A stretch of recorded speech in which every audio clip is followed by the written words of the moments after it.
Ladies and gentlemen, welcome to the Ambassador's Lounge.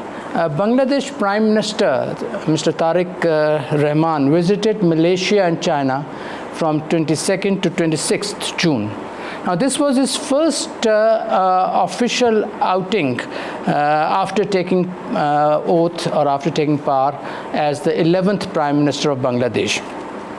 This visit took place despite the fact that Mr. Tariq Rahman had an invitation from Indian Prime Minister Mr. Narendra Modi. And in fact, Mr. Narendra Modi was the first head of the government or a foreign leader who invited Mr. Tariq Rahman. The decision of the Bangladesh government to prioritize Malaysia and China over India, it is expression of its determination not only to pursue an independent, diversified foreign policy, but also to bolster relations with China. And some analysts believe that it was an open political and diplomatic snub to India and to its coercive foreign policy towards its neighbors. And ladies and gentlemen, if we go back in the history, we'll find that generally the smaller states, India's neighbors, their leaders, after taking over power, they would always make it a point to visit India first and pay homage to the Indian leadership. But things are changing now, as we have witnessed in Nepal, as we are now witnessing in Bangladesh. Now, during this visit, 17 MOUs were signed and a very strong 15-point joint communiqué was issued. And this communiqué highlighted the intent of the two countries to elevate bilateral relations and to transform it into a community of shared future. During the meeting between Mr. Tariq Rahman and President Xi of China, the two sides agreed on a number of issues, most importantly on development and modernization of Mongla Port and the development of China-Bangladesh Mongla Port Economic Zone. This project, ladies and gentlemen, was initially given to India, but India was then taken out of the picture because of its inability and inefficiency to complete the project. And this project, if once completed, would give China an ingress into Bangladesh and particularly into Bay of Bengal area. And the second is the two sides agreed to deepen cooperation on the Trista River Comprehensive Management and Restoration Project. It's a major and a very important project for national security of India. And again, this project was also in the hands of India, but India again failed to deliver. And third is the two sides agreed to a proposed China, Myanmar, Bangladesh economic corridor, which will provide rail and road link, and it will connect Yunnan province of China with Chattagam or Chittagong through Myanmar. But of course, much depends on the political unrest prevailing in Myanmar. And then the two sides agreed on expanded cooperation in trade, in investment and infrastructure. Now, ladies and gentlemen, albeit the two sides agreed to a number of important agreements, the visit of Mr. Tariq Rahman actually reflects Bangladesh's evolving strategic calculus. It reflects China's determination to expand its footprint in Bay of Bengal and a regional balance that is steadily shifting. Now, the question is South Asia witnessing a new geopolitical alignment? This is something which I will discuss with my panelists. I have with me Ambassador Ayaz Muhammad Khan and Ambassador Riaz Bukhari. Both have served in Bangladesh and they have an understanding of Bangladesh affairs. Ayaz, let me come to you first, mate. Mr. Tariq Rahman opted for Malaysia. He went to Malaysia and then he went to China. And as I said, this was despite the fact that there was a visit, the invitation from Mr. Narendra Modi. It was a pending decision. Now, was this practical policy decision or a direct snub to New Delhi? Thank you, Imran. I think that there's a divided opinion about this particular issue, whether it is outright snub from Mr. Tariq Rahman to India, or it is an expression of some kind coming out of the straitjacket which Bangladesh has been in for the last so many years, ever since it got independence. Now we really have to see that the whole world is now witnessing a sea change in political issues, in bilateral relations, in alliances, etc. So I think Bangladesh is now hedging its bets by courting China towards it. Prior to that, until Sheikh Hasina was in power, she was, very much close to India, and all along, except a few years of Mr. Ziaur Rahman, General Ziaur Rahman, Bangladesh has been in the clutches of India. Now, this ever since BNP came into power, these elections in February this year, Mr. Tariq Rahman had made it clear that it would be Bangladesh first, which means this was an indication that Bangladesh will not necessarily be beholden to India anymore, and Bangladesh will make its own choices, independent, sovereign choices, which he did. And I think it's an expression, it's a message to India that Bangladesh is not the same Bangladesh now. Bangladesh has its own choices, and I think it is also multi-vector foreign policy that Bangladesh is looking at, which it is pursuing right now.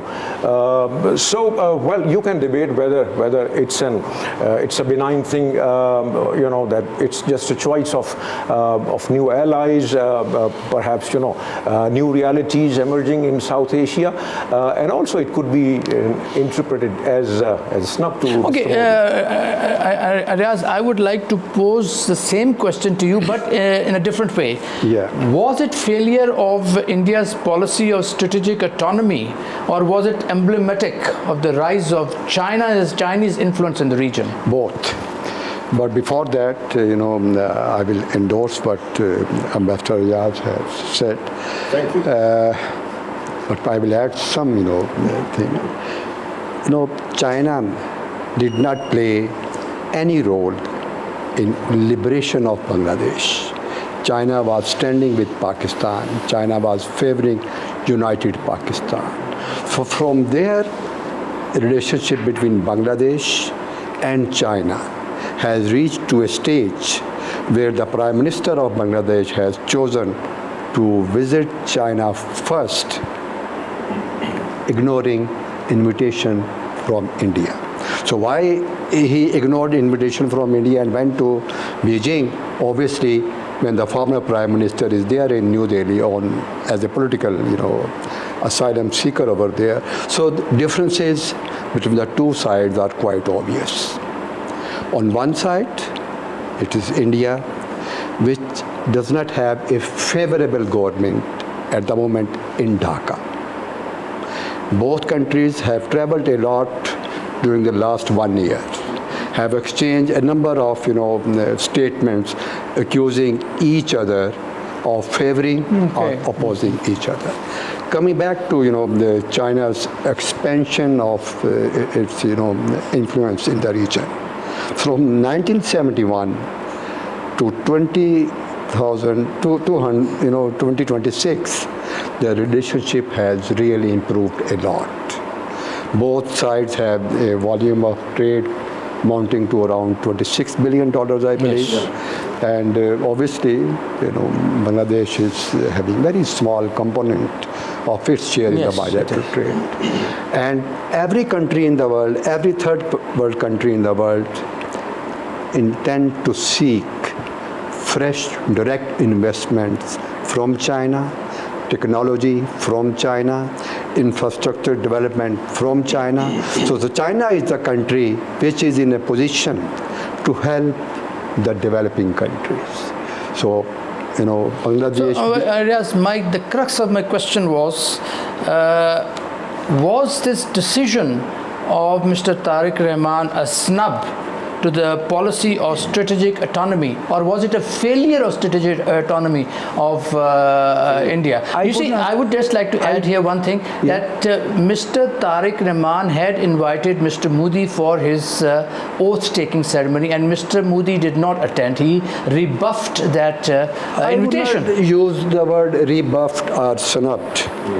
Given the relationship which the two countries, have seen over the last 2 years, it is quite obvious that it will take some time to recover what they have lost during the last 2 years. So at the moment, it is, I will agree with you, it is failure of India and its strategic autonomy. We have seen that in terms of relations with Sri Lanka, with Maldives, there you go. with Nepal, and to some extent Bhutan as well, which is trying to build relationship with Beijing again. So it is China which is spending, and there in South Asian countries, it is, the regional countries have decided to, they are fed up of India's bossy attitude. To build relationship with Beijing. Just let me... One more thing I want to add, to this thing only, and which we have overlooked, and that is very important. That is the domestic sentiment against India. Mr. Tariq Rahman could not really go against the popular sentiment within Bangladesh, because just in 2024, Sheikh Hasina was ousted precisely, and she was accused of human rights violations, being a protege of exactly. Okay, staying with you, mate. Agreement on Mongla Port's development and modernization, and the development of China-Bangladesh Mongla Port Economic Zone. How significant are the agreements? 3 agreements which I mentioned in my opening, which the two sides have talked about or agreed to. How significant are their long-term geopolitical implications? Well, it is certainly very significant in my view. Mongla Port, being the largest port of Bangladesh, is now being seen by China as a potential hub for economic corridor that China is pursuing now. We know that in 2016, Bangladesh was included in BRI project by China, and since then, China has been looking at the Mongla Port, but the time was not ripe for that, because as long as Sheikh Hasina was in power, she was looking towards India rather than China. Now I think it is an opportunity for China to really undertake such a big project, because if the Mongla Port is developed, then it will be a continuation of the string of ports that China wants to build, or has built. For instance, from Mongla Port to Gwadar, and Gwadar to Djibouti, for instance. China has been developing ports all along. But you are overlooking two important... So it has serious geostrategic implications for the region and for the whole world as well, I would say. Okay, would you like to add something to it? No, I agree. Chinese, the intention, and it is really transforming into, making contacts, agreements with the regional countries from Myanmar up to Djibouti, and Ayaz has really made it quite clear. Yeah, Myanmar port, then there's in Sri Lanka, the Hanbutota. Sri Lanka, you come to Maldives, and then go up to Djibouti. It's a big setback for India as well, because India was thinking about, or it was considering Bay of Bengal as India's lake. As it was being called. Used to call it with great pride. Now it is out of the game now. Okay, now Riaz, is Bangladesh becoming increasingly important in China's regional strategy? Yeah. Is this relationship driven more by economics, or are security considerations becoming increasingly important? It's both. Economic relations, trade relations, as you mentioned about connectivity via Myanmar and coming up to Bangladesh, and obviously it goes back to its difficulties in South China Sea, where it has perceived difficulties in future for free navigation and to continue having uninterrupted supply of oil and trade with the rest of the world. So they are facing difficulty over there, and to offset any future difficulty, they are bridging their future relationship with the regional countries, including Bangladesh, Maldives, Sri Lanka in South Asia. So how is Bangladesh figuring in the regional strategy of China? That's why it is important. Bay of Bengal, Yaz just stated. And then, why would China want to be in the Bay of Bengal? Why not? No, that's not my answer. That's not the answer to my question. The Strait of what is the Malacca issue, syndrome or whatever you call it, they are foreseeing difficulties over there in future. US can at any time create difficulties with the support of the regional like India, allied for China. So to offset that future difficulty, China is taking interest in building ports, developing port infrastructure of the regional countries, including Bangladesh and Myanmar, and then, as Yaz mentioned, up to Djibouti. And China is investing quite a lot in the ports, exactly because of the reasons which you have highlighted, Riaz, and the Indian presence in Nicobar and Andaman Islands, and which are on the west of Strait of Malacca, and India has the capability. India has the naval presence there. India has the capability to block that strait, and since more than 80% of China's trade, particularly the energy trade, passes through that. So if that is blocked, China would definitely be in a great trouble, and this is probably one reason why China is reluctant to go for this Taiwan solution at the moment. Okay, so we are talking about ports. So how does Mongla Port compare with China's involvement in Gwadar Port and Hanbantota Port and Kuyukpiu Port of Myanmar? What is the rationale behind China's investment in maritime infrastructure across the Indian Ocean? I think it's... I want, to an extent, Mr. Ambassador Riaz has answered this question, but I would like your views also. I think China would like to project its power now in the Bay of Bengal as a counterweight to what India is being prompted by United States, in Nicobar and, what you say, Andaman Islands, because now United States is prompting and encouraging India to play the role of policeman about Strait of Malacca, and that certainly is very threatening for China. China would like to, flex its muscles also. Why would you say the US wants India to play a policeman instead of her? Absolutely. Why would India? Because Indian Navy is now constructing perhaps one of the largest naval base in one of the islands there, and there's a large hue and cry about that because it is going to be a climatic and it would affect the climate environmental as well. Climatic and of course because a large community will be displaced from there. Now this is certainly very threatening because China considers South China Sea as its exclusive area of influence, which is of course threatening for countries like Indonesia, Philippines also, Japan, I would say. So now this has become a theater of conflict, the entire Arabian Sea as well as the Pacific, South Pacific particularly, if I may say.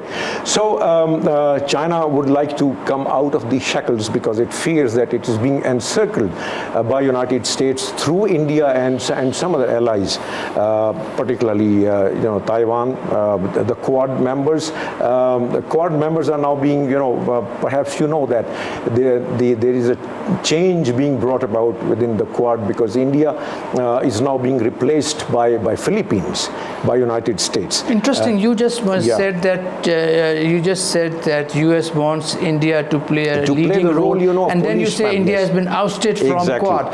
Isn't it a contradiction? It is a reconfiguration of Quad right now, which is being considered. It is not final yet, but the soundings are that India is being given a bigger role in the Pacific Ocean, particularly, and Arabian Sea as a policeman. And to counter Chinese influence, now United States is inducting Philippines as the Quad member, side by side, Japan and Australia. Ayaz has just said that India is... just a second, let me finish the question, please.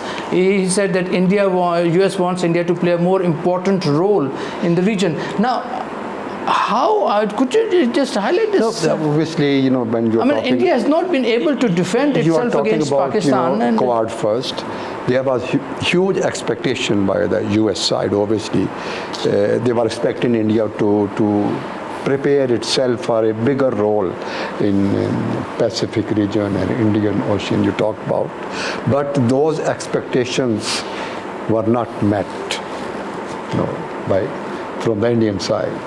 And obviously, I am not aware of it, but since Ayaz has said that there is a review regarding about the Indian role in the Quad and perhaps its expansion as well. So let's see how things settle. But one thing I am quite certain about, that coming back to Bangladesh-China relationship, I disagree with Ayaz on one aspect only, that China is not there to project its naval force in the Bay of Bengal. Its major interest is to look for new, trade routes through obviously Myanmar, then Bangladesh, and using, and preparing the port infrastructure in Bangladesh for future trade of China with the regional countries, as most of the regional countries have, deficit in trade relations with China. That is a big, the difference in their approach. Why everybody goes back to China to bridge that deficit in relation in their trade. Okay, you said that China is not seeking to project its military force, yet China has been using the Chittagong, the Chittagong airport, where the naval ships of China were docked. Because China developed dual port facilities, which were for commercial use as well as for naval purposes. Similarly, in Hambantota in Sri Lanka, China's naval ships came there, and this is what India fears, that in Mongla port, China would again develop the dual facility, which would not only bring the commercial ships, but also the naval ships. So to say that China would not like to project its naval force there, it's a bit... I am still holding my view that China is not there to project its naval, force in the Bay of Bengal. At all. Yeah. But obviously, when the opportunity is arises, the challenge is there in future. The ports are there. If these ports are being developed by China, so when you are there, this is what I'm saying. Yeah. These ports have dual facility. They have the facility for at least that is about for the future. Economic purposes also. I cannot but pass, for the and also for the naval. I cannot pass any concluding remarks about their future defense relationship, because they both during this agreement have signed, I think, one MOU or agreement on 2+2 discussion format. So let's see how they but 2+2, he rightly mentioned, I was coming to that, because we should talk about it, because this is something very, very important, because even the joint communique also says that this is deepening of existing strategic relations between the two countries. And one more thing, if you look at point number 5 of the communique, it says something very significant. It says that China supports independence, territorial integrity. It does. Now, this is something very, very significant. It is not a benign statement coming coming out from wisdom of China, as we say, because this time round China has clearly signaled it's a military and strategic signal to India that hands off Bangladesh. I mean, if you are looking at some territorial, if you have any territorial ambitions about Bangladesh, or you want to keep Bangladesh as subservient to you, it is no more the thing. Now we are in the game as well. If Bangladesh was subservient to India, it was because of the trade and economic relations. I don't think India ever displayed any tendency or displayed any intentions or motives to take over Bangladesh. What I agree with you. The MOU does carry that China pledges support to Bangladesh's sovereignty and territorial integrity. But what form will this commitment take? Imran, this time round, because prior to Mr. Tariq Rahman, coming into the government, during Mr. Yunus's time, China was only emphasizing economic relationship, strengthening economic relationship with Bangladesh. Now, since they know that this government is now in power for at least 5 years, if things go okay, nothing extraordinary happens in Bangladesh, so now they are pursuing the defense dimension as well. There are clear indications that during this visit, Bangladesh talked about 20 to 24 to 24 J-10C aircrafts. Now, if that does materialize, and I don't see any reason why China would be holding itself back, by not providing these multi-role aircrafts, with PL-15, beyond vision missiles, then it certainly is going to alter the balance of power within South Asia. And of course, India is rightly concerned about that, because before that, China never pursued the defense or security line as vigorously with Bangladesh as they have done now. Riaz, you wanted to say something? While discussing, Bangladesh defense cooperation with any other country, including India, we should not ignore the fact that which political party is ruling in Dhaka. During this visit, China and Bangladesh, they have also signed an MOU on cooperation between two political parties, that is BNP and from the Chinese side. So where does Awami League stand if it comes into power in future, which is the case in Bangladesh? You cannot rule out. So which direction this relationship, which we are talking about today, will take in future? We are not sure about that.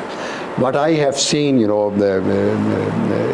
while studying on Bangladesh, it is very important to see that there is a clear-cut division within Bangladesh on relationship with China or with India.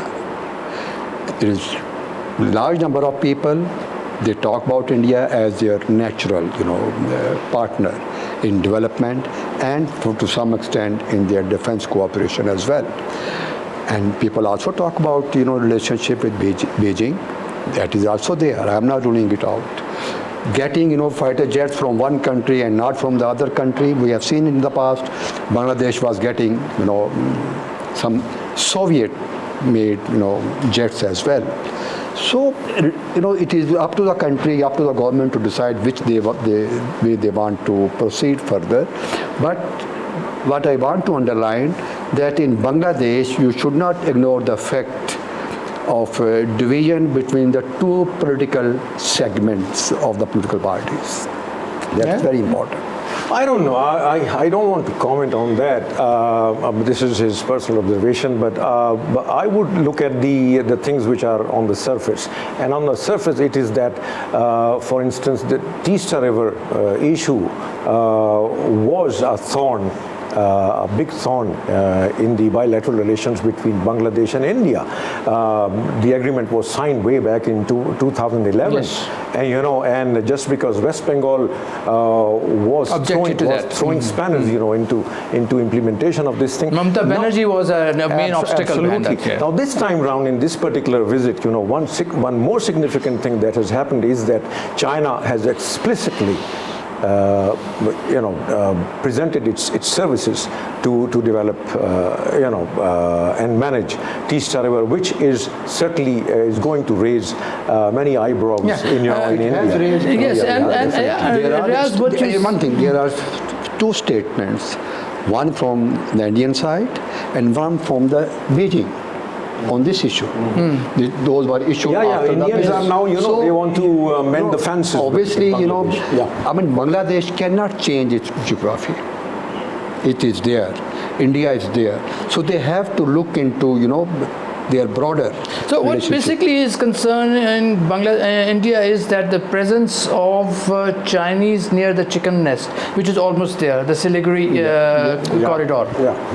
Now, what you said about change of governments in different parties, you see, China is investing, it is going to invest millions of dollars in infrastructure projects. And as we all know that the Bangladesh economy is in a mess and their infrastructure is crumbling, and they need at least $6 billion injection into their economy to overcome these things. So even if the government changes, I don't think there would be a sharp shift from China to India. The future environment. Of how they are going to conduct relationship when you talk about which country is to be snubbed and which country is to be favored. That is the issue.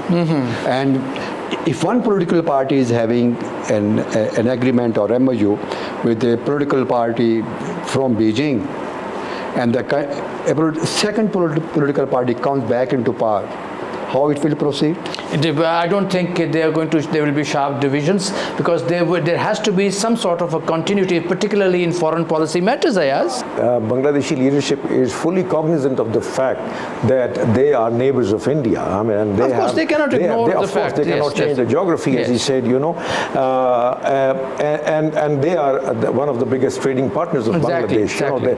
India is the export destination of Bangladeshi products. And you see, during the recent crisis, Iran-US crisis, when Bangladesh was short of fuel, where did they go to? They didn't go to China. They went to India. So they still believe that India would come to the rescue in times of trouble. So this but is what I'm saying. You see the stalemate. You cannot ignore India. This is what I'm saying. India and Bangladesh, I don't think intensely. And we will see Mr. Tariq Rahman traveling to Bangladesh in the near future. That is why. Yes, and my next question to you, mate, is that how has India missed opportunities over the years that allowed China to deepen its engagement with Bangladesh? Well, again, a difficult question to answer because India was pursuing a very vigorous foreign policy vis-a-vis vigorous. What do you mean vigorous? Vigorous. I mean, it was exerting all its influence, on Bangladesh. So much so that we know that when Sheikh Hasina was ousted in 2024, we came to know, and the whole world came to know that Indian influence had penetrated, to the deepest level possible, even in armed forces of Bangladesh. Even the intelligence agencies, for instance. So India was quite comfortable. India was ensconced, if I may say, with this situation, and they thought that it was inalterable situation, and they're going to be there, will continue to master and call the shots the way they wanted. And now the realities have changed, and now China is flexing its muscle, not militarily, but certainly China is now the second largest economy in the world, and they are flexing their muscle. They are now much more confident that having let's say, confronted Mr. Trump's tariffs by withholding critical minerals supply to United States, which made Mr. Trump, to come back to negotiations table, and sign an agreement in October last year in Seoul, about critical minerals. Yes, yeah, it happened in G7 meeting. It happened there. So China is much more confident now, and they think that they can bear the pressure. So basically, what you're trying to say is that it's basically India's bullying tactics, its hegemonic tendencies. It was trying to, well, it did try that with Pakistan also. It did not succeed on that count. But it did try, whether it's Maldives or Nepal or Bhutan or Sri Lanka or Myanmar.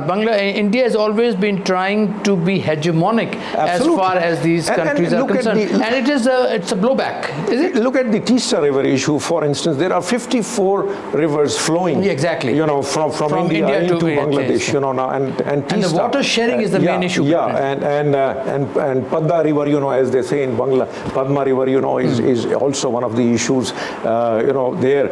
And India has been, one way or the other, bullying Bangladesh by sometimes, withholding water when there was a dry season. And this is what we are experiencing also. And letting the water overflow in Bangladesh. Okay, mate, let's try to wrap it up. Riaz, last question to you. What options does India have to maintain its influence without appearing coercive? I think instead of, they need to bridge, whatever differences they have with Bangladesh. And they should rectify their mistake of putting all eggs in the basket of one political party, which was obviously Bangladesh Awami League. And they have given, political asylum to the former Prime Minister, who is accused of a murder in Bangladesh. So they have to, India has to overcome these differences first to bridge, differences. But these are not significant differences, Riaz. These are, and these are quite open differences. So they have to bridge these things first. They have to repatriate the former Prime Minister back to Dhaka. So one irritant at least should be removed. And then they should build up, good relations with the government. Mr. Khalda Ziaz, Sheikh Hasina said that she would be going back to Bangladesh if not this year, maybe next year. Well, she has to face the gallows then, Face the court, not the gallows. Don't go directly to the gallows, please, mate. She has been handed the thing is, capital punishment. She is a Bangladesh national, right? But she sought asylum there, mate. She has sought asylum. She has the right to seek asylum. And you cannot pass judgment on her without proper giving course to justice. I'm not talking about the judicial process. What I'm saying is she is a politician. Whenever she wants to come back to Bangladesh, that is her home, she can come back and then face whatever charges are there in Dhaka and face the court. Same question to you. What options does India have to improve its ties with Bangladesh without appearing coercive, because it is being encircled now? I think the inflection point in New Delhi about reassessing their policy towards Bangladesh came when Sheikh Hasina was ousted from power. Since then, they have been sensing that their treatment of Bangladeshi leadership, for instance, or their ingress into Bangladesh's, all walks of life was too evident and too blatant, I would say. Since then, they have been trying to court BNP because they were sensing that since Awami League has been banned from participation into the polls. Have they succeeded in court BNP? Not yet, but certainly the efforts are there. And I think they have made some dent because the Secretary General of BNP has made it clear that India remains, their important partner, their important neighbor, and Bangladesh is desirous of maintaining friendly relations with India. So I think Indian efforts have borne some fruit. Yes, you want to say something? I just wanted to add one thing. Please. When we are discussing, the Bangladesh relationship, India's relationship with, Bangladesh, we should not ignore the fact, and perhaps in the next episode we should discuss that, how Bangladesh figures in Pakistan-Beijing strategic relationship? Well, we will discuss that thing, as you yourself very rightly said, aptly said, that we will discuss that in the I was next expecting that to be discussed today. We will discuss that in the next future. In this episode, we wanted to discuss only what is happening between China, Bangladesh, and India. Gentlemen, you made some very interesting points. Thank you very much. It was an interesting discussion. Ladies and gentlemen, Chinese and Bangladeshi officials have been stressing on the economic aspect of the visit, on the economic achievements of the visit. How are the agreements, agreements signed, the number of agreements, and the type of the agreements which were signed, the nature of the agreements, they show that if implemented in the long run, they will have important geopolitical implications. These agreements are important strategic markers. On one side, it reflects Bangladesh's decision and their determination to implement an independent foreign policy, a multi-vector, diversified foreign policy in pursuit of its national interests. And on the other hand, it reflects China's decision and its determination to expand its influence in the Bay of Bengal region in particular. For China, Bangladesh is strategically very important. Bangladesh is, as you all know, Bangladesh is located in the northern coast of Bay of Bengal, which is an important gateway to the Indian Ocean. China depends heavily on sea lanes for trade and energy input, and therefore relations with Bangladesh assume a greater importance and significance. And please, let's not forget that that Bay of Bengal is the most contested maritime region in the world, in Asia Pacific. Now, relations with Dhaka will also help China to check Indian activities, its naval activities particularly in the region. And as my colleagues highlighted, the Indian presence and activities in Nicobar and Andaman Islands, of course not directly, there are a lot of things involved in that. And of course it will help check, the relationship would help check India's influence in the region. And then Bangladesh is an important node in BRI and for regional connectivity. For Bangladesh, whose economy is crumbling and whose infrastructure is crumbling, whose economy is in a mess, Dhaka looks for China for infrastructure financing, for investments in manufacturing, trade concessions, and financial support and technology transfer. On the other hand, India is watching these developments very carefully. It is concerned, but let's not, this concern cannot be construed as alarm. India would, of course, be not happy with the increasing Chinese influence in its neighborhood in Trista area or in Mongla area, and it would want these ports not to be used for commercial purposes. And if these ports acquire military dimension, then it would be of great concern, security concern for India. These are the developments which will happen in the future. We'll keep a track of these developments, and we will come back to you on this issue again. Thank you for watching us. Please subscribe to our channel, and we will be back. Thank you.